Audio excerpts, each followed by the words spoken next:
रामकृष्ण हरी मंडळी, आपल्या या भक्तिमय वातावरणात मराठी भक्ती या यूट्यूब चॅनेलमध्ये आपले मनापासून स्वागत आहे।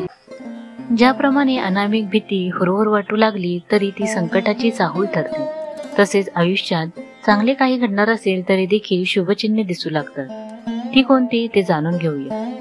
वास्तुशास्त्रात असे मानले जाते की एखाद्या व्यक्तीचा चांगला काळ सुरू होण्यापूर्वी त्याला काही शुभचिन्हे दिसू लागतात, पण आपल्याला ती लक्षात येत नाही। आज मी तुम्हाला असे काही संकेत सांगणार आहे जे पाहून तुम्हाला आगामी सुखाचा काळ सहज ओळखता येईल। वास्तुशास्त्र आणि शकुनशास्त्रामध्ये अशी काही चिन्हे सांगितली आहेत। जेव्हा एखादी व्यक्ती त्यांना पाहते तेव्हा त्याला समजले पाहिजे की त्याचा वाईट काळ लवकरच संपणार आहे।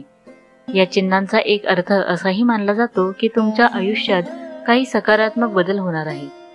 जर तुमच्या घराच्या अंगणात किंवा बाल्कनीत पक्षाचे घरटे बांधलेले दिसले तर ते वास्तुशास्त्रातही शुभचिन्ह मानले जाते।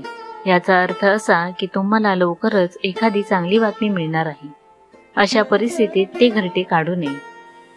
वास्तुशास्त्रात असे मानले जाते की जर तुम्हाला तुमच्या घरात लाल मुंग्यांची रांग दिसली तर ते शुभचिन्ह मानले जाते।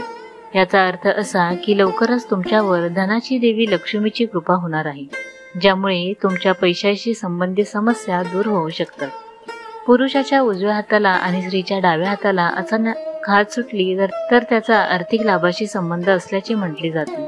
तसेच स्त्रीचा डावा डोळा फडफडणे शुभ मानले जाते तर पुरुषाचा उजवा डोळा फडफडणे शुभ मानले जाते।